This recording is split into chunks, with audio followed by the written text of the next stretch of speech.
વિદ્યાર્થી મિત્રો, STI3 men's બેચમાં તમારું હાર્દિક સ્વાગત છે. ગુજરાત કેરિયર એકેડમીના પ્લેટફોર્મ પરથી હું ડૉક્ટર અતુલ સર બોલું છું.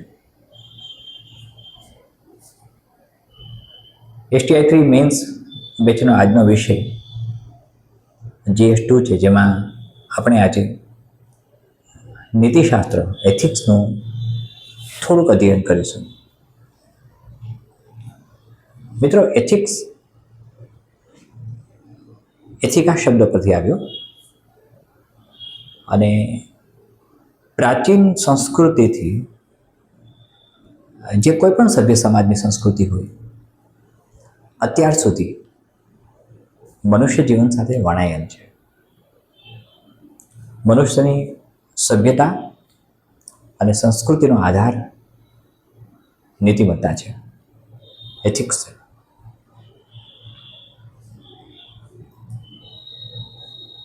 મિત્રો, જે સ્પર્ધાત્મક પરીક્ષાર્થીઓ સાયન્સમાં હતા, જેમણે વિજ્ઞાન પ્રવાહનો અભ્યાસ કર્યો છે, સાયન્સ સ્ટ્રીમનો અભ્યાસ કર્યો છે, તેમને ખ્યાલ હશે બાયોલોજિકલી આપણે બે પ્રકારની ક્રિયાઓ કરીએ છીએ. બે પ્રકારની જૈવિક ક્રિયાઓ થતી હોય છે. મારા તમારા શરીરમાં બે પ્રકારની અલગ અલગ જૈવિક ક્રિયાઓ થાય, જેને આપણે વોલ્યુન્ટરી એક્શન અને ઇનવોલ્યુન્ટરી એક્શન કહીએ છીએ. વોલ્યુન્ટરી એક્શન્સ મારા હાથમાં છે, મારા નિયંત્રણમાં છે, તમારા હાથમાં છે, તમારા નિયંત્રણમાં છે. અને ઇનવોલ્યુન્ટરી એક્શન્સ તમારા હાથમાં નથી હોતી, તમારા નિયંત્રણમાં નથી હોતી. ફોર એક્ઝામ્પલ, હાર્ટ બીટિંગ, શ્વાસ લેવો, આ બધી પ્રોસેસ, આ બધી એક્શન્સ ઇનવોલ્યુન્ટરી છે. આ પેનને ઉઠાવી ન ઉઠાવી એ મારા હાથમાં છે, મારા નિયંત્રણમાં છે. મારે શું બોલવું અને શું ન બોલવું એ મારા નિયંત્રણમાં છે. જે મારા નિયંત્રણમાં છે એ મારી ઈચ્છાથી થતું કર્મ છે. જે મારા નિયંત્રણમાં છે એ મારી ઈચ્છાથી થતું કર્મ છે. જે મારા નિયંત્રણમાં નથી, જેના પર મારો કંટ્રોલ નથી, મારું નિયંત્રણ નથી, એ ઈચ્છા કે જે મારી ઈચ્છા ન હોવા છતાંય થાય છે એવું કર્મ, જેના પર મારો કંટ્રોલ નથી, એક એવું કર્મ. આ બંને કર્મો જુદા છે મિત્રો. કર્મને પરિભાષિત કરવી હોય તો આપણે ભગવદ્ ગીતાનો આધાર લેવો પડે. ભગવાન કૃષ્ણએ અર્જુનને ઘણું કહ્યું કર્મ વિશે. આપણે પ્લેટો, સોક્રેટિસ, એરિસ્ટોટલ આ બધાને કોટ કરવા પડે. આપણે ભર્તૃહરિનું નીતિશાસ્ત્ર જોવું પડે. આપણે કૌટિલ્ય નીતિ ભણવી પડે. પણ જ્યારે કર્મની વાત કરીએ છીએ આપણે, એક અધિકારી તરીકે તમે જ્યારે કર્મ કરતા હશો, તમે એક સુપ્રશાસન તરફ જઈ રહ્યા હશો, ત્યારે કયા કર્મ ઉપર તમારું નિયંત્રણ છે અને કયા કર્મ પર તમારું નિયંત્રણ નથી. મિત્રો, બંને પ્રકારના કર્મ આવશ્યક છે. બંને પ્રકારના કર્મ. જે કર્મ તમારા તાબા હેઠળ છે, જે કર્મ તમારા તાબા હેઠળ છે, જે કર્મ તમારા નિયંત્રણ હેઠળ છે,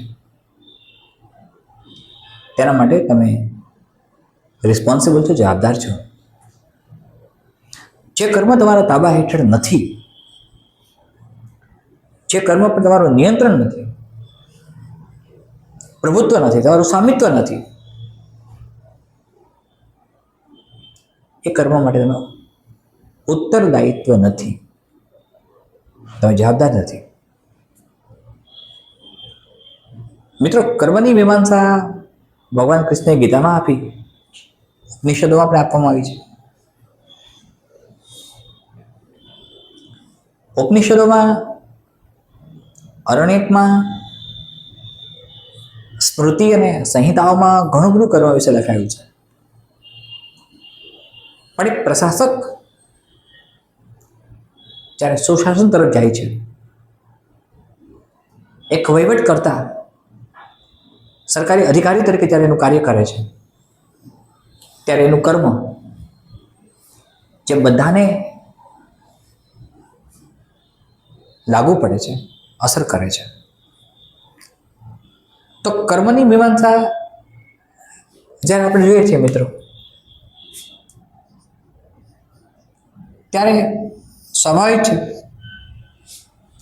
કે કર્મ સાપેક્ષ હોય છે.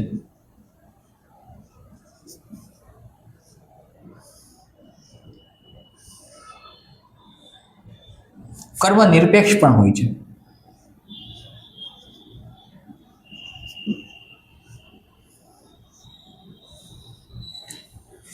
કર્મ સ્વયં સંચાલિત પણ હોય છે.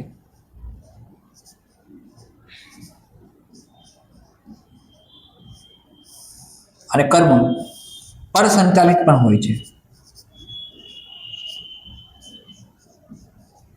પર સંચાલિતનો અર્થ એવો થયો કે જેના પર અન્યનું નિયંત્રણ છે, ચાહે બાયોલોજિકલ એક્શન હોય, ચાહે કોઈ પણ હોય.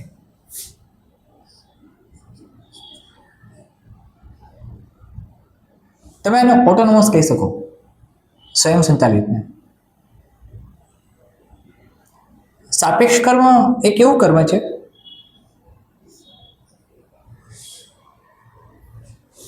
જેમાં સર આઇઝેક ન્યૂટનના થર્ડ લો ઓફ ગ્રેવિટેશન મુજબ કાર્ય થતું જોવા મળે, કર્મ થતું જોવા મળે. તમે third law of gravitation already ભણી ગયા છો, તમને ખબર છે action and reactions are equal and opposite to each other. ક્રિયા અને પ્રતિક્રિયા. હવે કોઈ ક્રિયા થશે તો એ સાપેક્ષ પરિણામ જ્યારે આપે ત્યારે થતું કર્મ સાપેક્ષ કર્મ છે. ધ્યાનથી સમજવા પ્રયાસ કરજો. એથિક્સ સામાન્ય સંજોગોમાં ગુજરાતમાં મહદ અંશે કાચું જાય છે મિત્રો.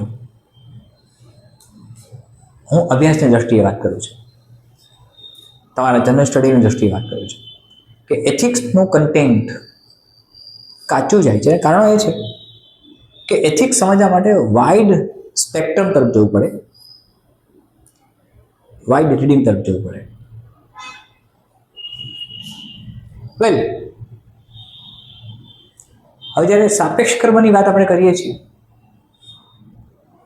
કે કોઈ ક્રિયા થઈ અને એનો પ્રતિભાવ, એની પ્રતિક્રિયા સામેથી કેવી મળે છે. તમે એક અધિકારી છો મિત્રો, તમને યાદ છે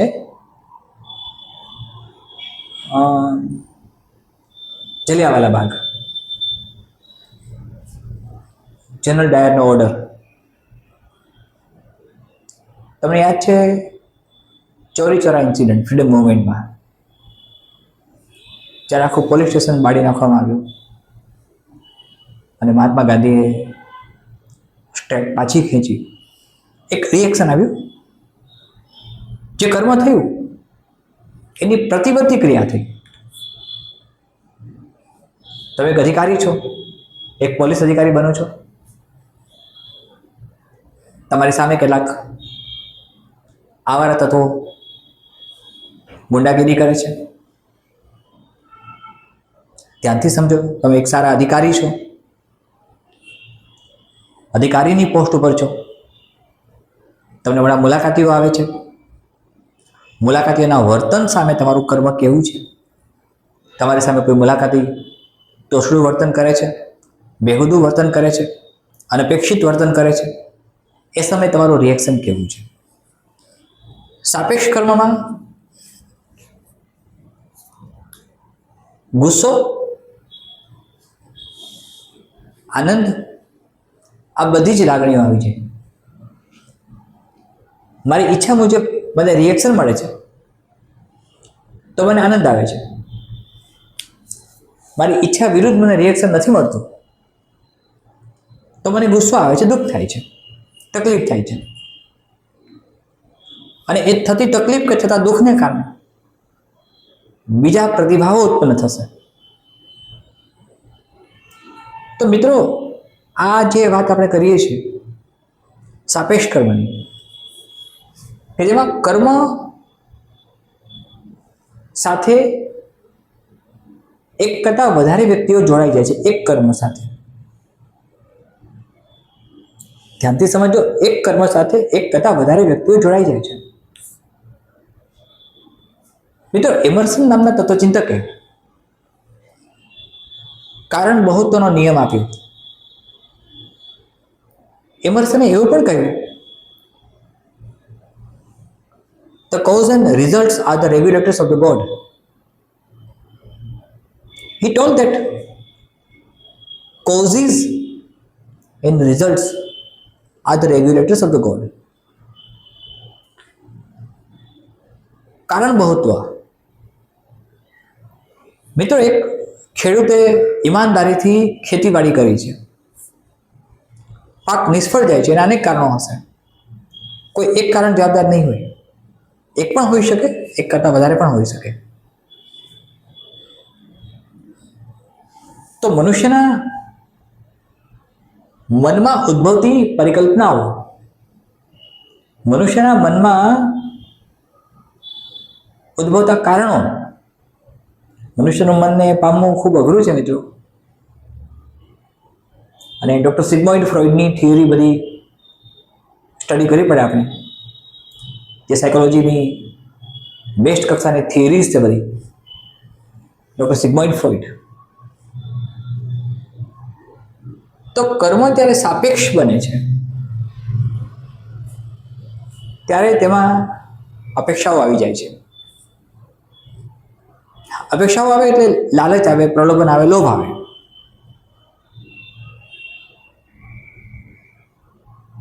તમે વારંવાર એક સેન્ટેન્સ ભણો છો અને આજકાલ તો ખૂબ જ પ્રચલિત થઈ ગયું છે, ફેશનેબલ થઈ ગયું છે અને પૂછાય પણ છે.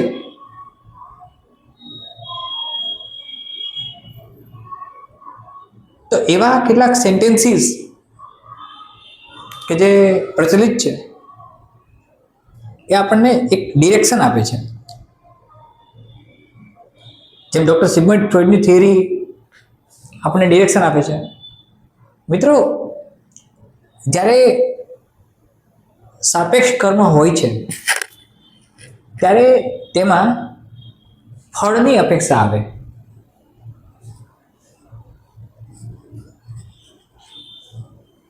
એક ઉચ્ચ અધિકારીને જ્યારે લાલચ આપવામાં આવે અને ઉચ્ચ અધિકારી લલચાઈ જાય અને લાલચ અને પ્રલોભનથી દોરવાઈને એ કોઈ એવું કર્મ કરી બેસે જે કર્મ જાહેર વહીવટની દ્રષ્ટિએ, જે કર્મ સરકારી નીતિઓની દ્રષ્ટિએ, જે કર્મ કાયદા અને અનુશાસનની દ્રષ્ટિએ યોગ્ય ન હોય,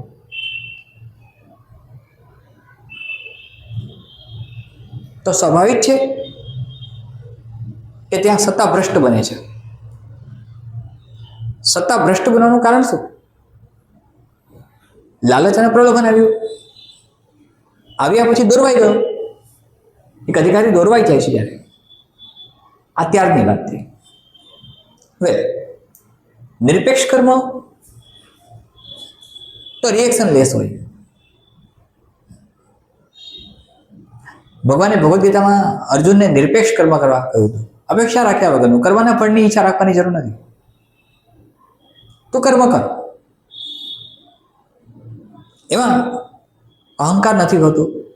સાપેક્ષ કર્મમાં અહંકાર હોય, નિરપેક્ષ કર્મમાં અહંકાર નહીં હોય, ગુસ્સો નહીં હોય, આનંદ નહીં હોય. મારી ઈચ્છા મુજબ થયું તો મને આનંદ આવ્યો જરૂરી નથી આનંદ વ્યક્ત નહીં પણ કરું. મારી ઈચ્છા મુજબ ના થયું, મને ગુસ્સો પણ નહીં આવે. જેને ભગવાને ભગવદ્ ગીતામાં સ્થિત પ્રજ્ઞાના લક્ષણો કહ્યા કે સ્થિત પ્રજ્ઞા, જેની પ્રજ્ઞા સ્થિર છે, જેની બુદ્ધિ સ્થિર છે, જેને કશું સ્પર્શતું નથી. આનંદ, ભય, શોક, ગુસ્સો, અમારી હ્યુમન સેન્સેશન્સ, હ્યુમન ફિલિંગ્સ એને સ્પર્શ ન કરે. આપણે એવા કર્મની વાત કરીએ છીએ. સરકારી અધિકારી પાસેથી જ્યારે કર્મની મીમાંસાની વાત કરવામાં આવે, સરકારી અધિકારી પાસે જ્યારે કર્મના સંદર્ભમાં અપેક્ષાઓ રાખવામાં આવે, એ કેવી હોય છે? તમે આજે ટેક્સેશન ડિપાર્ટમેન્ટ તરફ જશો મિત્રો, ટેક્સેશન ડિપાર્ટમેન્ટ નામ પણ બદનામ છે આખા વિશ્વમાં. ભારતની વાત નથી કરતા આપણે. સભ્યતા અને સંસ્કૃતિનો વિકાસ થયો ત્યારથી અત્યાર સુધી ટેક્સેશન ડિપાર્ટમેન્ટ ક્યાંક ને ક્યાંક સતત ચિત્રમાં આવે છે. અને હ્યુમન ફિલિંગ્સ પણ એવી હોય છે. તમે આખું સમજશો, તમે સોલંકી ડાયનેસ્ટીનો જીજિયા વેરો સમજો, તમે ટેક્સેશનની મેથડ સમજો, ટેક્સેશન શરૂઆત ક્યાંથી થયું અને ટેક્સેશનમાં પ્રવેશેલી બંદીઓ, તેનો અભ્યાસ કરો તો ખ્યાલ આવશે મિત્રો. તો એક ટેક્સ ઇન્સ્પેક્ટર તરીકે તમે જ્યારે કામ કરો છો ત્યારે પ્રલોભન આવશે, લાલચ આવશે. તો મિત્રો, કર્મની મીમાંસા જ્યારે સ્વયં સંચાલિત કર્મ હોય ત્યારે ઉત્તરદાયિત્વ વધી જતું હોય છે. પણ જ્યારે પરસંચાલિત કર્મ હોય, જે માર્ગ તમારા હાથમાં નથી, માર્ગ તમારા હાથમાં ન હોય, નિયંત્રણમાં ન હોય, એવા કર્મો કેવા? તો તમે મને કહેશો કે સર, એ તો ગાંડપણની નિશાની છે. કોઈ ગાંડો માણસ છે એ તો ગમે તે કરશે, કારણ કે એ એનું જાત ઉપરનું ખુદનું નિયંત્રણ નથી. જાત ઉપર નિયંત્રણ છે, રોકી રાખશે એની જાતને કે મારે નથી કરવાનું હોવું. તો કર્મ શીખવાડે શું? નૈતિકતા અને અનૈતિકતાનો ભેદ. કર્મના પાયામાં નૈતિકતા અને અનૈતિકતાનો ભેદ રહેલો છે. હવે નૈતિકતા અને અનૈતિકતાની વાત આવી, એથિક્સની વાત આવી. એથિક્સ નીતિશાસ્ત્ર છે. તો આખો કર્મની મીમાંસા નીતિશાસ્ત્ર પર ડિપેન્ડન્ટ છે. કર્મની મીમાંસા નીતિશાસ્ત્ર પર ડિપેન્ડન્ટ છે અને નીતિશાસ્ત્ર કર્મ પર ડિપેન્ડન્ટ છે. આ બંને લગભગ સરખું જાય છે. મિત્રો, એક ટૂંકી વાત તમને કરું તો, એક જજ સાહેબે એમના જજમેન્ટમાં, લીગલ જજમેન્ટમાં, એક ક્રિમિનલને ફાંસીની સજા કરી, કારણ કે એણે કોઈનું મર્ડર કરી નાખ્યું હતું. કોર્ટમાં કેસ ચાલ્યો, દલીલો થઈ, વિટનેસીસ તપાસ્યા અને બધા જ પુરાવાઓ, બધા જ એવિડન્સીસ, સાક્ષીઓના નિવેદનો લેવાના. આ બધું જ એમ કહેતું હતું કે આ માણસે ક્રાઇમ કર્યું છે, મર્ડર કર્યું છે. એટલે જજ સાહેબે એવિડન્સીસના આધારે, પુરાવાઓના આધારે, નિવેદનોના આધારે અને ઘણી બધી બાબતોના આધારે એને ફાંસીની સજા આપી. ફાંસીની સજા આપ્યા પછી જજ સાહેબ જ્યારે ઘરે જાય છે ત્યારે 4-5 દિવસ સુધી એને ઊંઘ નથી આવતી. રાત્રે જાગી જાય, અચાનક વિચાર આવે કે મારો નિર્ણય સાચો છે, ફાંસીની સજા આપવાનો યોગ્ય છે, અયોગ્ય છે. રહેવાતો નથી એટલે પેલા ક્રિમિનલને બોલાવે છે અને પૂછે છે. ક્રિમિનલની એવી દલીલ હતી કે મેં મર્ડર કર્યું જ નથી. શરૂઆત જ્યાંથી કેસની થઈ ત્યાંથી એની રજૂઆત જ એવી હતી. પણ એવિડન્સીસ એની વિરુદ્ધમાં હતા, પુરાવાઓ એની વિરુદ્ધમાં હતા, સાક્ષીઓ વિરુદ્ધમાં હતા.